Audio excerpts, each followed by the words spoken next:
Assalamualaikum warahmatullahi wabarakatuh. Perkenalkan, nama saya Suciati Anggi Pratiwi dengan NPM 158 dari kelas A420 Program Pendidikan Guru Sekolah Dasar. Di sini saya akan menjelaskan mengenai hasil observasi PLP 1 di SD Negeri Nogopuro. Pengenalan lingkungan persekolahan atau PLP 1 itu merupakan tahapan pertama pada pengenalan lingkungan persekolahan yang dilakukan oleh Program Studi Pendidikan Guru Sekolah Dasar di Universitas PGRI Yogyakarta. PLP 1 ini bertujuan untuk memantapkan kompetensi akademik kependidikan dan bidang studi melalui berbagai bentuk aktivitas observasi yang dilakukan pada saat di sekolah dasar. PLP 1 ini saya melakukan observasi di SD Negeri Nogopuro yang bertepatan di Jalan Nogopuro, Catur Tunggal, Depok, Sleman, Yogyakarta. Selanjutnya, saya akan menjelaskan mengenai visi, misi, dan tujuan dari SD Negeri Nogopuro. Untuk visi dari SD Negeri Nogopuro yaitu unggul dalam prestasi, terampil, berbudaya, dan berwawasan lingkungan hidup. Jadi visi yang telah disebutkan itu memiliki beberapa indikator. Indikator yang pertama yaitu unggul dalam prestasi, di mana unggul dalam prestasi ini indikatornya yaitu unggul dalam proses pembelajaran, unggul dari potensi kelulusan, dan unggul dalam lomba berbasis akademik ataupun non-akademik. Nah, untuk indikator selanjutnya yaitu indikator mengenai berbudi pekerti luhur. Jadi visi tersebut, indikatornya yaitu terwujudnya ketakwaan kepada Tuhan Yang Maha Esa dan terwujudnya sikap disiplin, tanggung jawab, kerja keras, kemudian sikap untuk bertanggung jawab, toleransi, dan lain sebagainya. Untuk indikator selanjutnya yaitu indikator terampil. Jadi diharapkan dari visi tersebut siswa itu dapat terampil dalam menyelesaikan tugas, kemudian terampil dalam berkomunikasi menggunakan bahasa Indonesia dan bahasa daerah.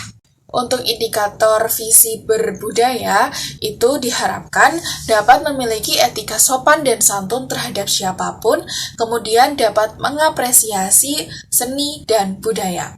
Kemudian untuk indikator visi berwawasan lingkungan adalah berperilaku bersih dan sehat serta peduli terhadap lingkungan. Selanjutnya yaitu misi dari SD Negeri Nogopuro.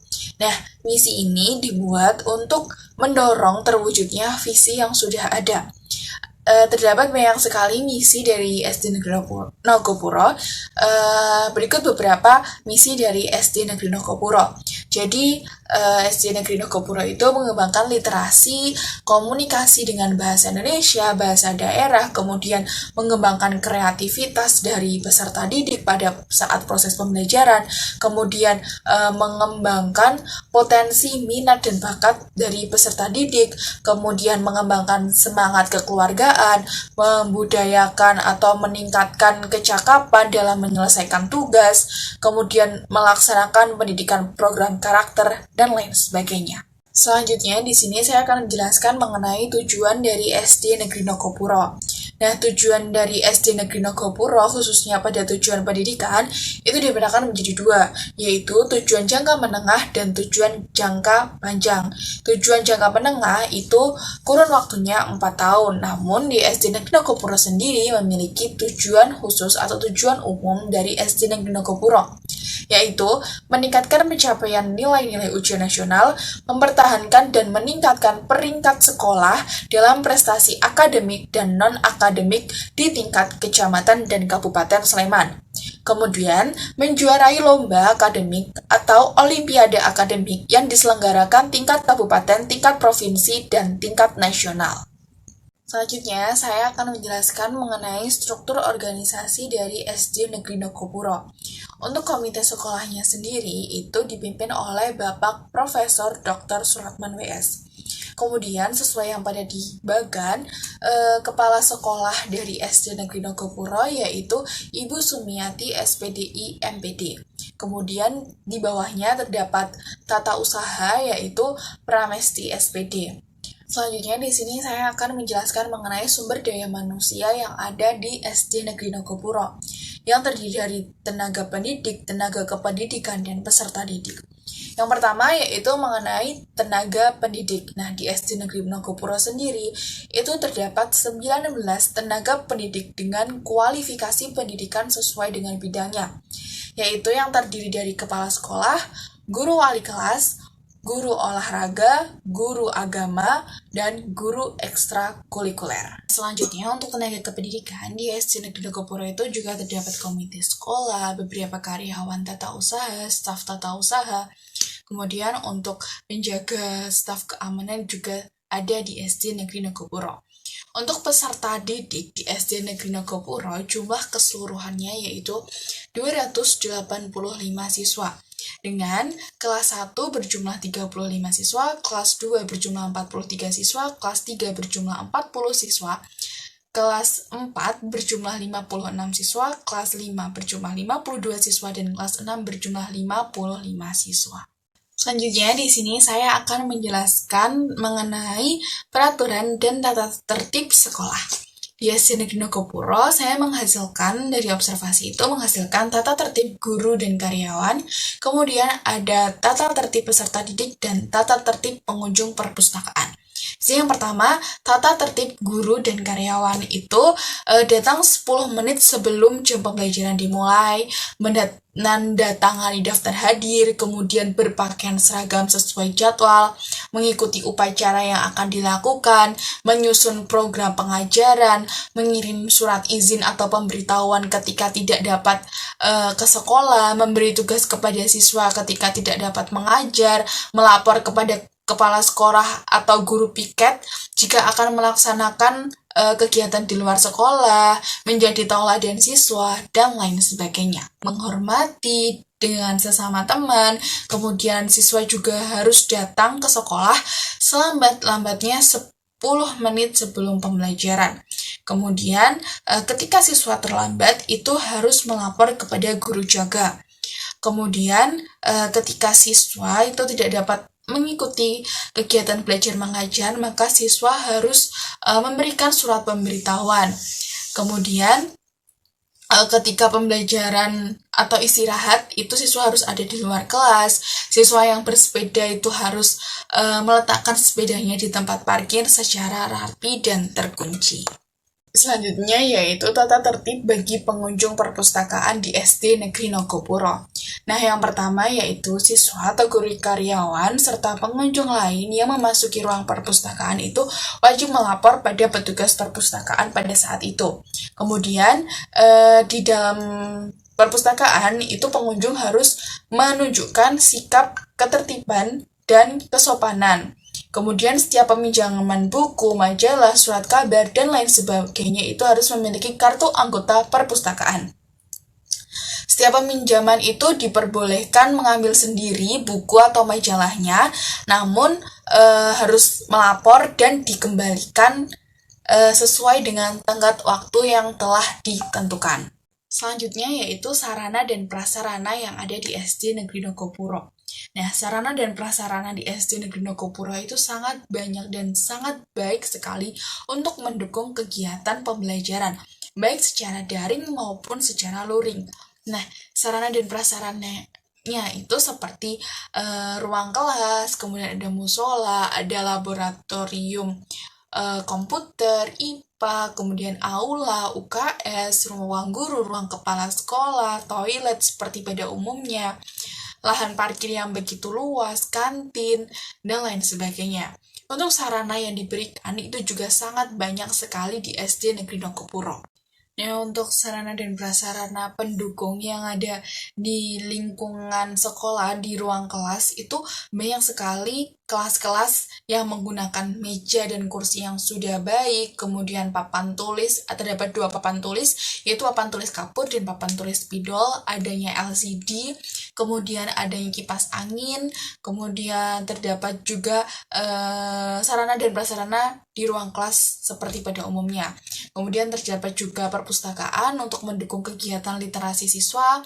Kemudian terdapat juga pada saat ini itu terdapat banyak sekali tempat-tempat cuci tangan, kemudian tempat pengecekan suhu untuk siswa karena juga pembelajarannya masih luring dan daring.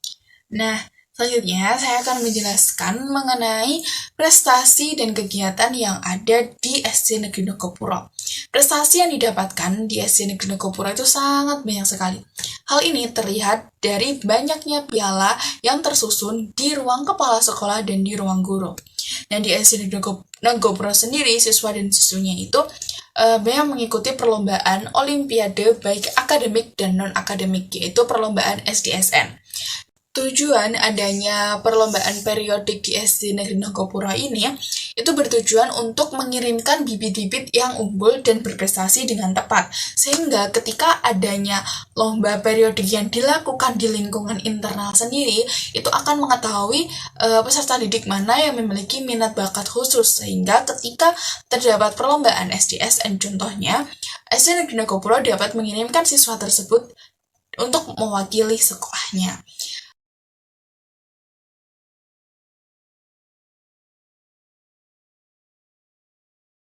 Selanjutnya yaitu saya akan menjelaskan mengenai pembiasaan positif yang ada di SD Negeri Nogopuro. Sangat banyak sekali pembiasaan yang ada di SD Negeri Nogopuro.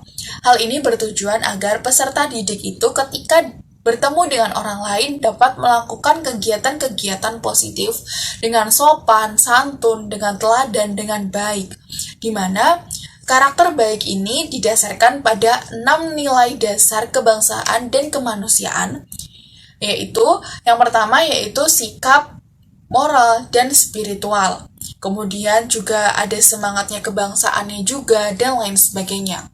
Pembiasaan positif itu seperti adanya sholat berjamaah karena terdapat musola juga di SD Negeri Nogopuro, kemudian peringatan-peringatan hari besar seperti kurban, syawalan, kemudian adanya upacara bendera yang harus diikuti oleh peserta didik untuk menunjukkan kedisiplinan dan rasa nasionalisme peserta didik.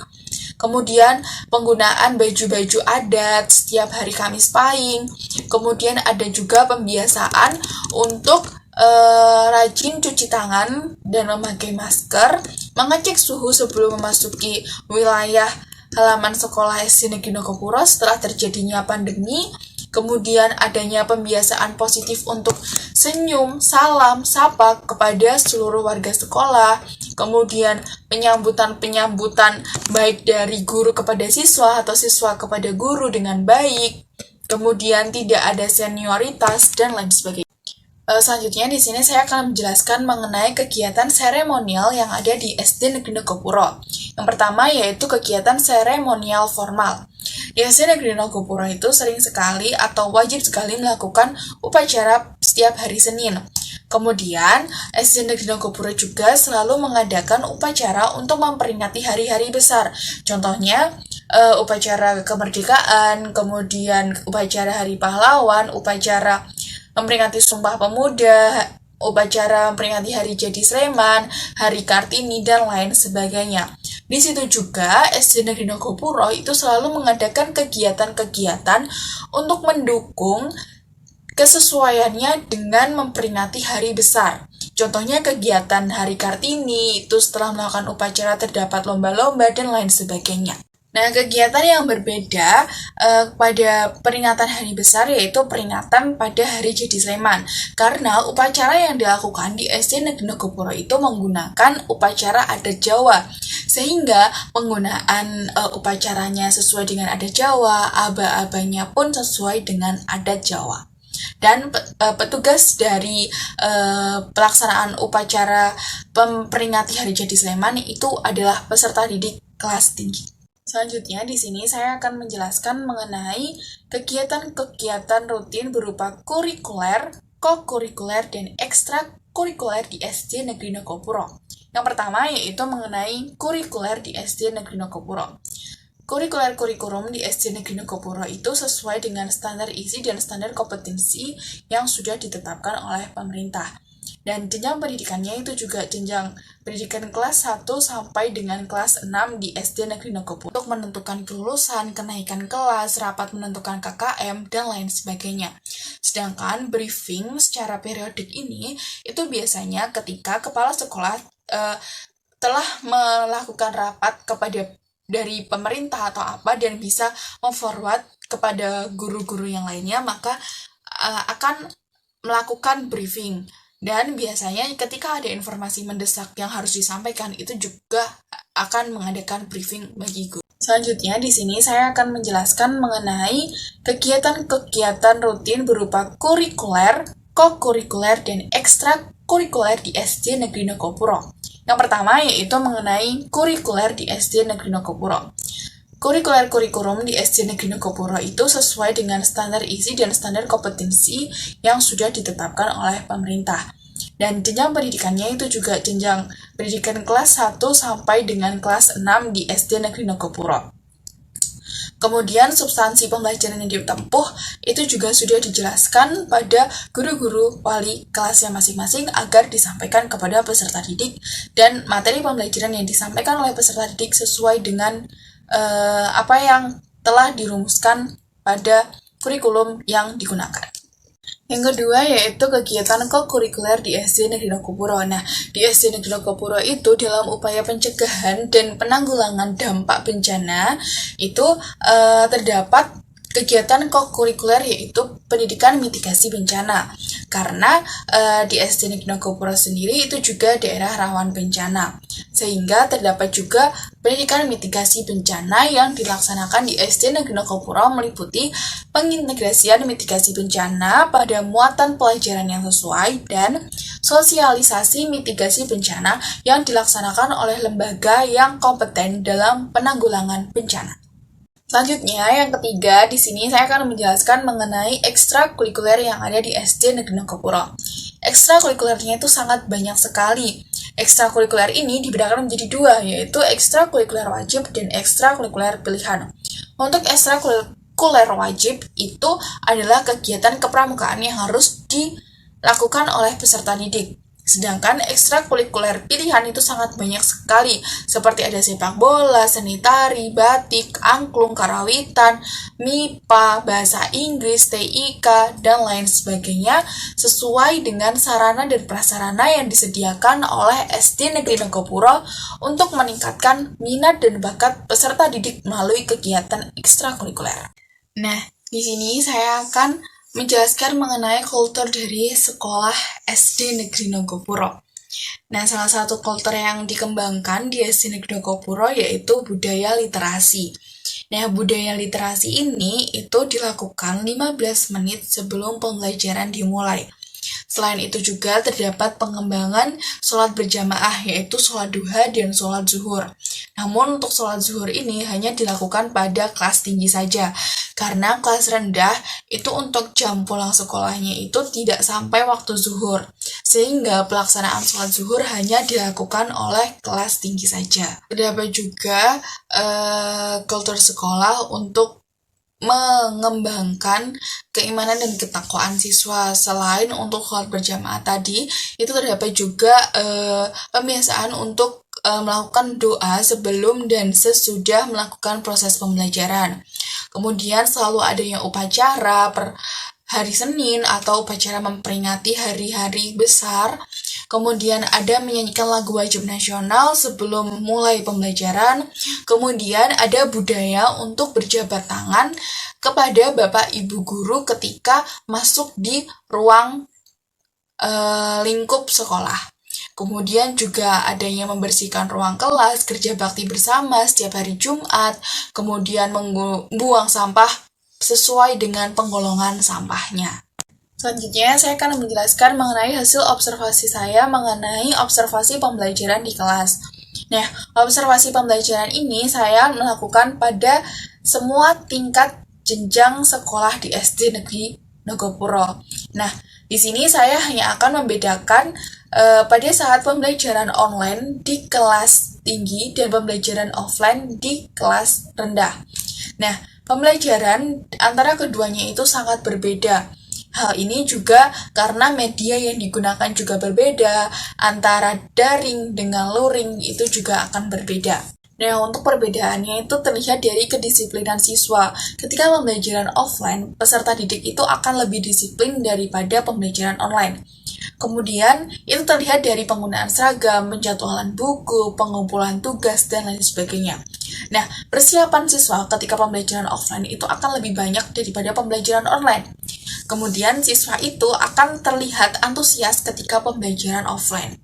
Ketika pembelajaran online, siswa itu hanya belajar 1,5 jam karena di SD Negeri Nogopuro menetapkan maksimal pertemuan secara online itu 3 kali dalam seminggu, di mana 1 kali pertemuannya hanya 1,5 jam. Hal ini dikarenakan sarana dan prasarana dari setiap peserta didik itu berbeda-beda. Nah, kesamaan dari pembelajaran online dan offline itu dari tata kelola atau prosedur yang digunakan guru untuk menyampaikan materi. Nah, guru itu pasti akan memberikan sapaan terlebih dahulu kepada siswa, meminta siswa untuk berdoa, kemudian membuka materinya, memperhatikan, dan kebanyakan guru yang saya observasi dari kelas 1 sampai kelas 5 itu menggunakan ceramah dan tanya jawab untuk metodenya, di mana medianya dan bahannya itu menggunakan buku-buku pembelajaran dan lain sebagainya. Nah, terdapat juga kelas yang berbeda sekali, di mana kelas yang sangat menyenangkan, di mana kelas yang aktif, di mana kelas yang pasif itu akan sangat terlihat sekali. Kemudian penggunaan media, komponen pembelajaran itu juga sangat berpengaruh bagi siswa. Nah, ketika materi pembelajaran yang akan disampaikan itu adalah materi-materi baru, itu guru akan menjelaskan tujuan pembelajarannya itu seperti apa, materi ini dapat didapatkan dari mana saja. Namun, ketika guru melanjutkan materi yang sebelumnya atau hanya membahas soal-soal dan tugas, itu biasanya guru tidak akan menjelaskan tujuan pembelajaran apa yang harus dicapai pada kompetensi ini. Kemudian, evaluasi juga digunakan oleh guru, baik digunakan kuis yang dikerjakan di rumah atau kuis yang dikerjakan langsung pada saat itu. Terdapat juga guru yang membentuk ruang kelas menjadi huruf U ketika pembelajaran secara offline. Nah, ini tergantung dari guru bagaimana akan memberikan materi yang akan disampaikan oleh peserta didiknya. Selain perbedaan pembelajaran secara online dan offline, perbedaan itu terlihat juga ketika pembelajaran yang ada di kelas tinggi dan di kelas rendah. Ketika pembelajaran di kelas rendah, hasil observasi saya, itu pembelajaran akan lebih menyenangkan. Hal ini karena pembelajaran itu sambil bermain. Pembelajaran digunakan sambil bernyanyi, karena di tengah pembelajaran, siswa itu ada diminta untuk menyanyi, membacakan doa dengan bernyanyi, membawakan materi dengan bernyanyi, dan senang-senang. Walaupun itu pembelajaran dilakukan secara online maupun offline. Namun ketika pembelajaran di kelas tinggi, pembelajaran itu penuh dengan keseriusan, tidak ada disambi dengan bermain, tidak ada bernyanyi, itu tidak ada. Pembelajaran sesuai dengan materi. Dari observasi pembelajaran yang sudah saya lakukan di tingkat tinggi dan tingkat rendah di SD Negeri Nogopuro, baik secara online maupun offline, itu sangat berbeda sekali, di mana pendukung dari kegiatan pembelajaran baik sarana dan prasarana, kemudian dari faktor siswanya, faktor gurunya, itu sangat mempengaruhi keberhasilan dari kegiatan belajar mengajar. Kemudian kegiatan belajar mengajar itu berbeda ketika di kelas rendah, karena kegiatan di kelas rendah itu akan lebih bersenang-senang dan menyenangkan. Kemudian di kelas tinggi siswa akan lebih serius karena untuk memasuki jenjang berikutnya, yaitu jenjang sekolah menengah pertama. Sekian video laporan observasi PLP 1 di SD Negeri Nogopuro. Semoga video ini dapat bermanfaat bagi teman-teman semuanya. Terima kasih. Wassalamualaikum warahmatullahi wabarakatuh.